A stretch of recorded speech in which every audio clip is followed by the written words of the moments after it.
Okay, what do you remember about 1963? Well, actually, me as a person, as a child or anything like this, I really don't remember a whole lot about it because the way my father sheltered me from this, because he knew that times were going to change and he didn't want to poison my mind. He's even said this to me before. He didn't want anything for me to develop bad conceptions of what was taking place. So I knew very little about it.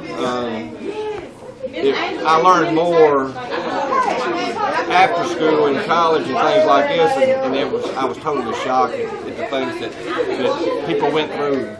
It was mind-boggling what people had to go through. Okay. Are young people remembering? I really don't know.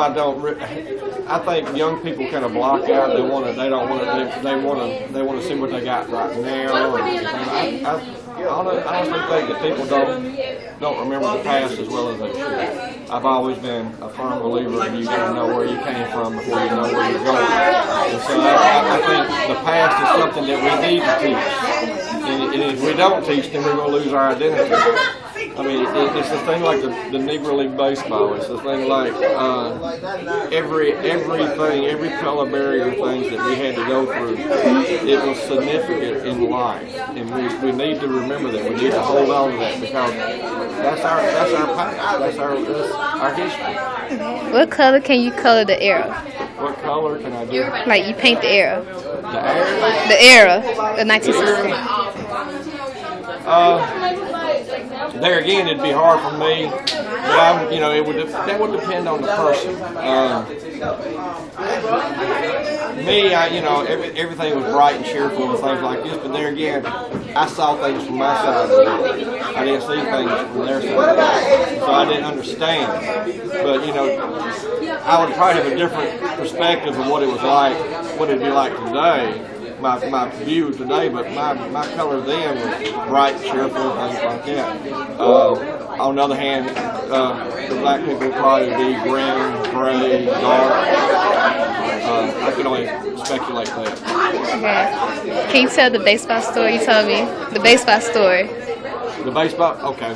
I remember one time my father and I were at Rickwood Field watching the Barons play, and back then the blacks had to sit in the right field bleacher.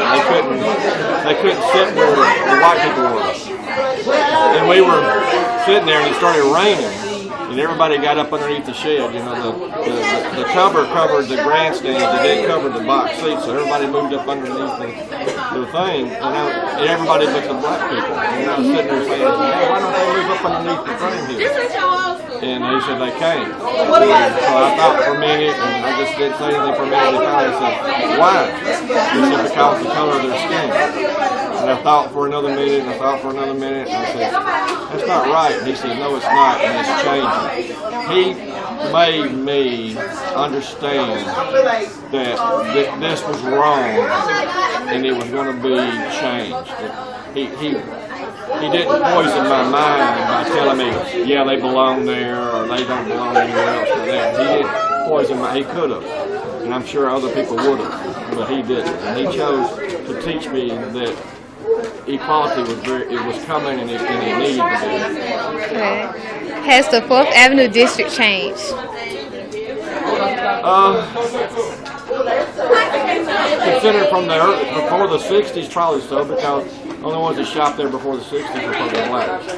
After the 60s, they're white people mingle in and buy things. I go to Green Acres, and I love to go to Green Acres.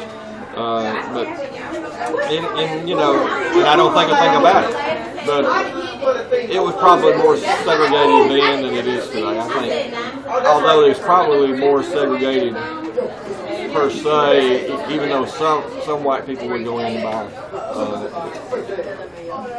It's changed a lot. That's it. Okay.